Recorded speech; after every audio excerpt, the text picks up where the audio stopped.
Abrindo a sua Bíblia no livro de Provérbios, capítulo 9. Oh, glória! Provérbios de Salomão, capítulo de número 9. Glória a Deus, fala Deus. Quando convidei a irmã Jéssica, disse para ela que ela tem uma livre, posto que era o último culto, antes de nós iniciarmos a conferência da família. É Deus. Mas com o entendimento dela, eu quero esclarecer, senão os irmãos pensam que eu sou o pastor de carne, o pastor Felipe, o presbítero Cesario, que chama na hora, tem mensagem, à vontade. Não é assim não. Mas todo domingo, eu estava aqui ajudando a turma no louvor, eu estava preocupado porque eu não via Manu. Daí eu lembrei que estava frio. E eu disse, meu Deus, o celular está no carro, será que o pastor Ricardo não vai vir? Eu só sei que eu peguei o intervalo, fui lá buscar o celular. Enquanto eu estava buscando o celular, naquela preocupação, eu brinquei que eu ia chamar o Felipe para pregar. Então o Senhor me dando uma ideia, me arremeteu a esse texto. E eu disse assim, acho que ele não vai vir, o Senhor está me dando uma mensagem. Quando o pastor Ricardo chegou, eu disse assim, Deus está de brincadeira comigo, eu estou preocupado, o Ricardo vem. Eu vou deixar essa mensagem, não vou pregar. Chegou. Deus sabe. Deus sabe. Provérbios capítulo 9, verso 1. Glória a Deus. Se os seus olhos estão no texto, repita comigo, Santa Bíblia. Santa Bíblia. Renove a sua atenção, a palavra do Senhor diz assim: a sabedoria já edificou a casa e já ergueu as suas 7 colunas. Glória a Deus. Leia pela segunda vez. A sabedoria já edificou a casa e já ergueu as suas 7 colunas. Glória a Deus. Repita comigo essa oração. Senhor Jesus, Senhor Jesus, fala comigo fala comigo através da tua palavra. através da tua palavra. Edifica-me por ela. Edifica-me por ela. Renova-me por ela. Renova-me por ela. Exorta-me por ela. Exorta-me por ela. Eu glorificarei o teu nome. E na certeza que tu estás nesta palavra, eu já me assento glorificando o nome de Jesus. Hoje é o primeiro culto desse mês que o Senhor nos inspirou a eleger como o mês da família. Eu quero falar alguma coisa antes de entrarmos na conferência, falar alguma coisa nesse tema sobre família. Sabe, meu irmão, minha irmã, Glória a Deus, fala Deus. que eu tenho por fé que todas as vezes que você precisa explicar alguma coisa na vida cristã, e para explicar essa coisa você precisa vincular o nome de Deus, é porque esta coisa sofre ataques do inimigo da nossa alma. Por exemplo, por que Jesus é desprezado? Porque ele é o Filho de Deus. Por que a Bíblia é contestada? Porque ela é a palavra de Deus. Por que a igreja é atacada? Porque ela é a casa de Deus. Por que os crentes são perseguidos? Porque eles são o povo de Deus. E por que a família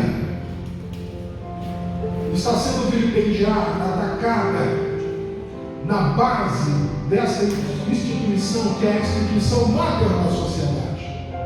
Porque a família é um projeto de Deus. O diabo se levanta e cada vez mais tem se levantado para que a família seja destruída na sua base e na sua íntegra. Mas eu venho aqui de uma forma muito simples te dizer: nós vamos vencer como família em nome do Senhor Jesus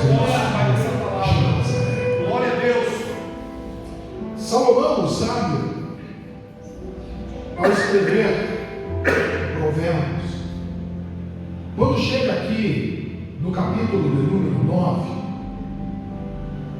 ele fala sobre a sabedoria.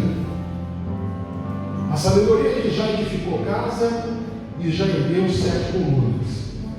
Teologicamente, Salomão está falando de família. Repita comigo, 7 colunas. 7 colunas. Pastor, o que é coluna? Que bom que você perguntou, posso te responder. Coluna são pilares de estrutura de concreto armado que dá sustentação à construção, que dá sustentação à casa. É Deus. Ela fica escondida, embutida. Se você perguntar para o irmão que está do seu lado, ele vai dizer: quem nunca quebrou uma broca fazendo um furo achando que era parede e no final era coluna? Porque a coluna não aparece. A coluna fica escondida, mas sem a coluna a casa não fica de pé. É Deus. Assim também, sem estas colunas que o Senhor me inspirou a falar contigo, a minha e a tua família não consegue ficar de pé. É Deus. Porque elas são a base, a estrutura de uma família de sucesso. Glória a Deus. Então eu quero falar rapidamente essa noite sobre as 7 colunas que sustentam a família. Aleluia. As 7 colunas que sustentam a família. Glória. Eu vou ser o mais rápido possível. A primeira coluna é uma coluna chamada fé. Repita comigo: fé. É. Uma família sem fé em Deus não se sustenta de pé. É Deus. A fé é a base de uma família de sucesso. Hebreus 11:1 diz: a fé é o firme fundamento. Olha aí, firme fundamento. No verso de número 6 do capítulo 11, a Bíblia vacina: sem fé é impossível agradar a Deus.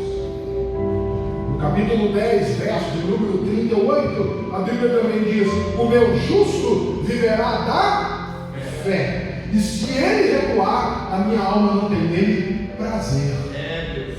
Porque sem fé não tem como agradar a Deus. E sem a coluna de fé não tem como a nossa casa, a nossa família se manter de pé. É através da fé, fé em Deus, que a família ganha esperança, cria expectativa. Uma família sem fé em Deus é uma família que não tem esperança, que não vislumbra o futuro, que não vê expectativa no amanhã. Mas graças a Deus que eu e você nós fomos alcançados pela graça e já recebemos a fé em nosso Senhor Jesus Cristo. Por isso podemos ter esperança que as coisas não terminam do jeito que está, que Ele entra em providência, Ele dá vitória em minha e sua casa, e nós seremos mais do que vitoriosos em nome do Senhor Jesus.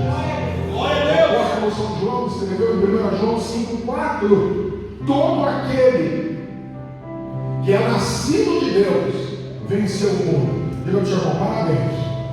Você nasceu de Deus, já venceu o mundo. E aí ele explica: esta é a vitória que venceu o mundo. Qual? A nossa fé. A minha e a tua fé é que vence esse mundo contrário, esse mundo complicado. Esta coluna precisa ser reforçada na nossa casa. Glória a Deus. Segunda coluna é a coluna da oração. Repita comigo: coluna da oração.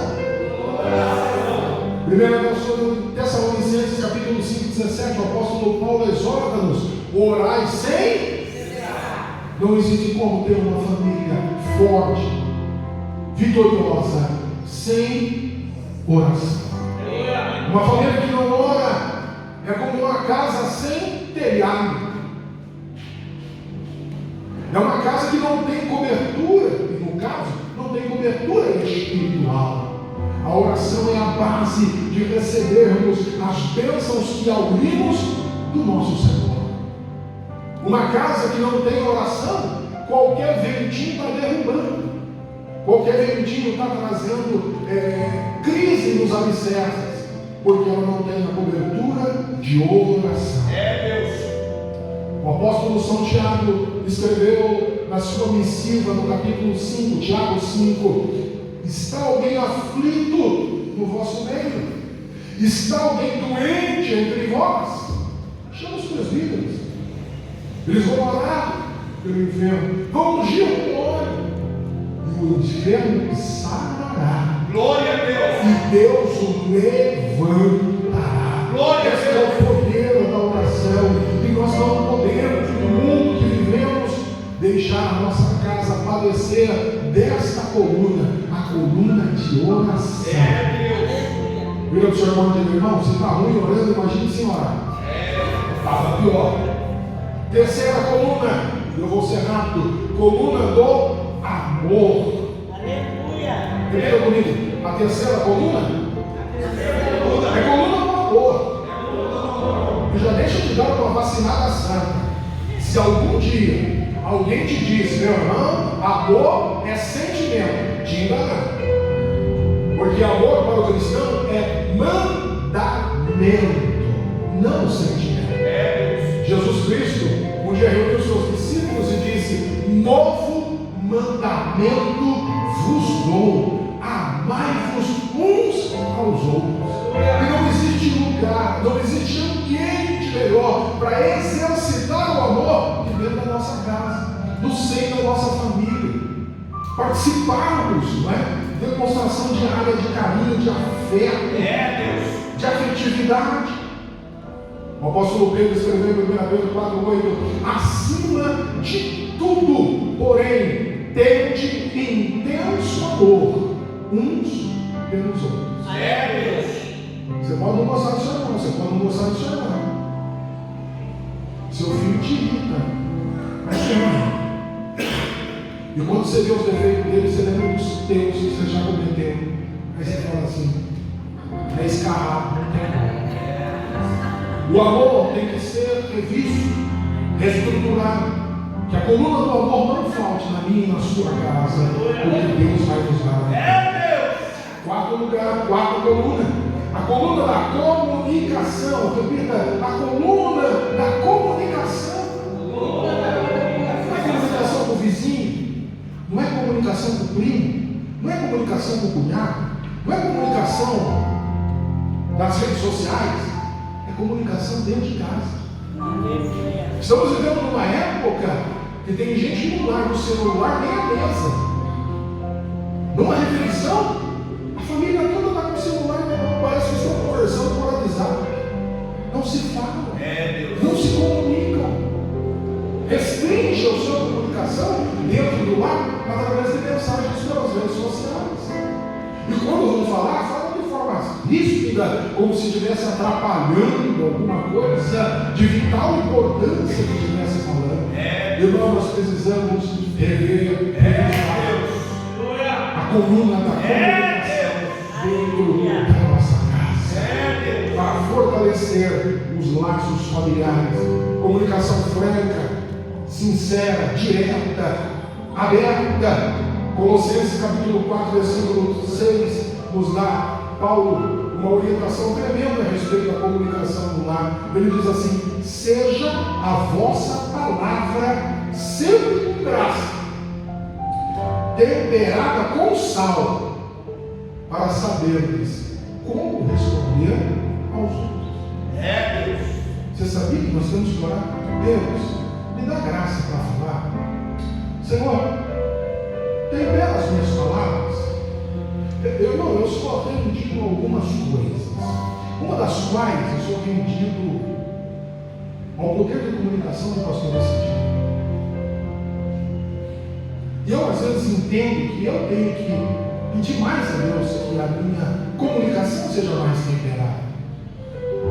Porque a pastora Cidinha fala uma coisa e eu falo a mesma coisa. Só que se eu falo da guerra, o dela ela ri, o dela para, desconcerta. É o tempero. Você entende o que eu estou dizendo? É o tempero. É o jeitinho. E é isso que nós precisamos exercitar dentro de casa. E quando ela bate, meu irmão sorri, você sorri, está apanhando. Então, glória a Deus, que maravilha. Poder da comunicação. Glória a Deus. Vivemos tempos hoje onde os casais já não mais se comunicam.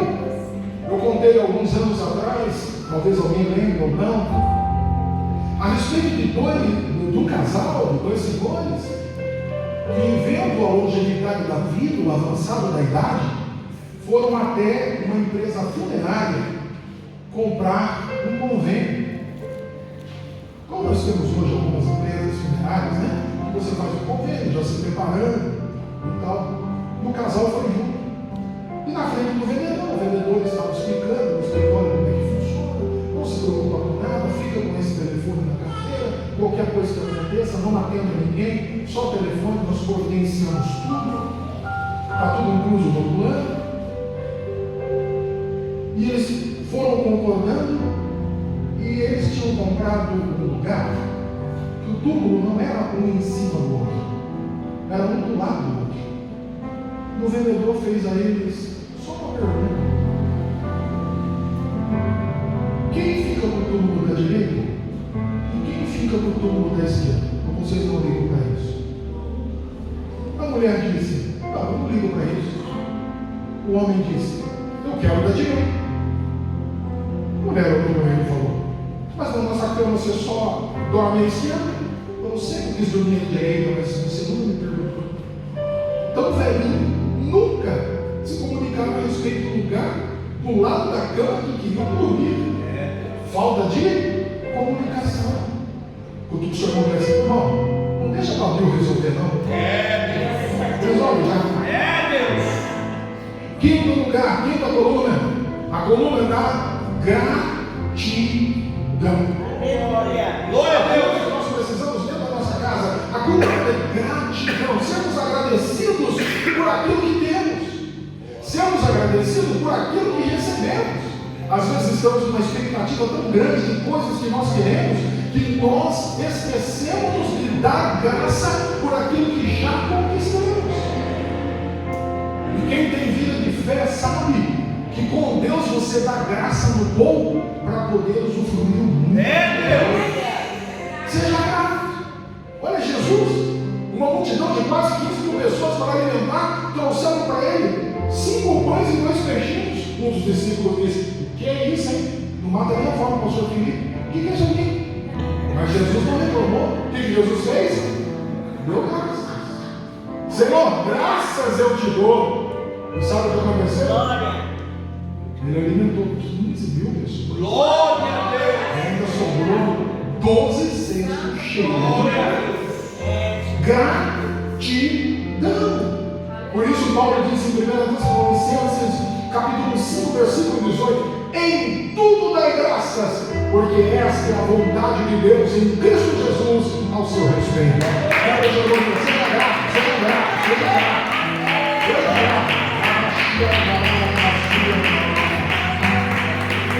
Sexta coluna, eu já estou concluindo. É a coluna do perdão. Repita comigo: a coluna do perdão. Perdão, pastor? Irmão, não existe um outro lugar mais desafiador para você exercitar o perdão do que dentro da sua casa. O trabalho é fácil. Sexta-feira você vai para a sua casa, não vai ver mais. Te perdoa, vai cuidar. Na faculdade, também. Na escola, na vizinhança, mas dentro de casa, há necessidade de exercitarmos o perdão. Eu estava vendo algum tempo atrás, e me lembrei disso, um podcast com uma juíza. Ela não é juíza de paz, ela é juíza de processos familiares, de vara da família, que estava contando as experiências dela ao longo da sua carreira, de casais que chegaram a ela antes que o divórcio virasse litigioso e foram conversar com ela com a vontade de divorciar-se. E ela faz um questionário, ela faz perguntas. E aí, como resultado, ela foi contando os casos mais absurdos, mais fúteis, razões fúteis, que as pessoas dizem: eu não posso mais viver com ele, eu não posso mais viver com ela. Aí ela foi listando. Eu sei que você está pensando nas coisas. Ele é mau caráter, ele traiu. Não. Ele deixa a esponja molhada em cima do sabonete. E vai separar. Eu vou, não aguento mais. Ele acaba de tomar banho e joga a toalha em cima da cama. Vai separar por causa disso. Eu não suporto mais. Ele deixa o chinelo jogado. Não, eu já tentei, não consigo perdoar. Ele fura a margarina com a ponta da faca. A falta de perdão tem feito muito estrago, separado pessoas, separado casais, destruído família. Eu tenho por mim que existem algumas palavras na língua portuguesa que é muito difícil falar de uma forma rápida, ligeira, imediata. Uma delas, otorrinolaringologista. Se você não parar para pensar, você vai falar um monte de coisa, vai falar. Inconstitucionalissimamente. Algumas delas. Mas uma das palavras mais difíceis para se falar dentro de casa, me perdoa. Deus. Como é difícil. Deus, vai. Por cima de mim, não. Por cima de mim só não. Por que é tão difícil perdoar? A palavra perdão no grego é a junção de duas palavras. Eu tinha até falado, mas não vou falar sobre isso. Os nomes são estranhos. Sharisomai, Efisomai. Uma significa perder e a outra significa doar. Então repita comigo: perdão. No grego é a soma e a junção de duas palavras: perder e doar. Levanta a mão quem gosta de perder. Nós somos treinados em ganhar. Perder, doar. Eu estava pensando sobre isso e eu me lembrei que alguns anos atrás, no segundo mandato que hoje é o atual presidente, ele, meio chateado porque os evangélicos não votavam nele, ele quis sancionar uma lei para mudar o que nós chamamos de ofertas e dízimos para doações e contribuições, e com isso aumentar a fiscalização, principalmente nos grandes ministérios. Isso causou uma revolta muito grande no meio evangélico por uma questão simples: aqui ninguém doa nada. Você doa? Eu não dou nada. Eu oferto. Por quê? Doar é dar esmola. E se dá esmola, doa, resto. E como o pastor Ricardo diz na mensagem do domingo, repetiu hoje, nós aqui não damos nada no resto. Porque dízimo não é resto, dízimo é primícia. Então nós não gostamos de doar e também não gostamos de perder. Por isso é tão difícil perdoar. Mas exercita, dizendo: me perdoa. E com certeza você vai ver Deus agir na sua vida. Deus. Glória a Deus. O apóstolo Pedro, em 1 Pedro 4,8 diz: o amor cobre uma multidão de pecados. Pastor, o que agora tem a ver com isso? Quem ama, perdoa. Diga ao seu irmão: quem ama, perdoa. E o amor cobre uma multidão de pecados. Glória a Deus. Colossenses capítulo 3, versículo 3 diz: suportando-vos e perdoando-vos uns aos outros. Glória a Deus. Perdão. Exercite na sua casa. Perdoa a falha. Perdoa o erro. Você está contribuindo e investindo hoje para a felicidade amanhã. Glória a Deus. Sétimo e último lugar, estou encerrando. Sétima coluna, a coluna da obediência à palavra de Deus. Deus, vai. Repita comigo: essa coluna Essa coluna é uma das principais. é uma das principais. Ouvir, praticar e obedecer. Eu não estou falando de ouvir aquela palavra gostosa, como a de domingo, não é? Você sai regozijando, mas não pratica. Eu falo de ouvir a palavra e praticar a palavra dentro do lar. Porque de teoria o mundo está cheio. Você não pode ser um cristão teórico, você tem que ser um cristão prático. Deus. Ouviu a palavra? Pratica a palavra. Obedeça a Deus, obedeça o Deus da palavra. Pratique em todos os momentos. Se lembrando, não se esquecendo de que não é somente o cônjuge. Os seus filhos estão refletindo o seu exemplo, estão refletindo a sua fé. Então, que dentro da sua casa eles possam ver que você não é crente de fachada, você é um crente que ouve e que pratica. Glória a Deus. Deus. Um dos seus sermões mais longos, mais emblemáticos, quando ele estava chegando no final, pelo do apelo, podemos dizer, o Senhor Jesus Cristo disse: quem ouve as minhas palavras e não pratica, eu vou dizer o que é parecido. Parecido com insensato, imprudente. Como assim, Senhor? Quem ouve e pratica é prudente. É como um construtor que foi construir a sua casa e jogou o alicerce na rocha. E a rocha é Jesus. Aí ele diz: porque ele construiu a sua casa na rocha, firme, alicerçada, caiu a chuva, correram os rios, sopraram os ventos, deram contra aquela casa um tironeio.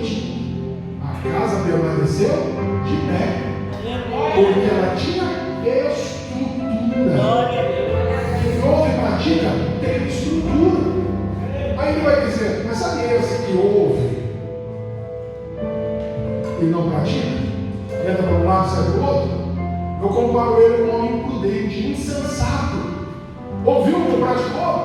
É um homem que construiu a sua casa, e ao invés de buscar um lugar firme para construir uma casa, ele foi na beira da praia construindo areia. A casa ficou linda, mas caiu a chuva. Correram os rios, soprou o vento e a casa caiu. Diga ao seu irmão: você está proibido de deixar a sua casa cair por falta de estrutura. Crie o hábito de exercitar a palavra na sua casa, com o seu cônjuge, com seus filhos, ensinando, comentando, criando com seus filhos curiosidades a respeito do livro, curiosidades a respeito da palavra do Deus que você serve. E com certeza, desde o começo, eles vão ter estrutura. O julho é o mês da família. E só Deus para fazer um negócio desse, porque eu não tinha pensado nisso. Deus. E chamar você aqui hoje para fazer uma vistoria nas suas estruturas, para você fazer uma vistoria nas colunas do seu lar, uma vistoria na coluna da sua casa. E não é fácil. Eu me lembro um dia, há muitos anos, eu fazia uma pequena obra em casa, e aí o pedreiro perguntou: o senhor tem a planta? Não. É porque a gente precisa saber onde estão os problemas. Eu não sabia o que é a coluna, porque a coluna fica escondida. E o seu irmão, ela não aparece, mas ela está lá. Se a sua casa está de pé, ela está lá. Mas é bom de vez em quando dar uma olhada na estrutura, ver como é que está. Alguns anos atrás, eu me lembro que falei para a igreja, talvez não tenha sido dessa, mas tenha sido da antiga série, uma experiência muito interessante, quase que inacreditável, que um pastor amigo meu, que ele e a esposa da minha pastora estudou comigo, fez um seminário comigo. Eu os conheço há mais de 30 anos. Entre mudança de Campinas, volta para Campinas, vai para Mogi. Ele que é representante comercial, ele não é engenheiro. Eles conseguiram, com as suas economias, depois de muita luta, depois que ele aposentou, conseguiram comprar um apartamento numa torre bonita, imponente, num bairro em Campinas chamado Mansões Santo Antônio. Quando você for visitar o Dom Pedro Shopping, na entrada do Dom Pedro, é só olhar do lado esquerdo, você vai ver um bairro bonito, cheio de torres de prédio. Uma dessas torres é o apartamento deles. Um lugar caro. E eles se mudaram para lá. Depois de aproximadamente 5 anos que eles moravam naquele prédio, o Carlos, desde a época, o pastor Carlos Mato, desde a época do seminário, ele tem uns negócios estranhos com Deus, sabe? Um negócio meio esquisito, que é muito forte na minha teologia. Eu não acredito porque eu conheço ele. Ele falava umas coisas assim, Carlão, onde você tirou isso, Carlão?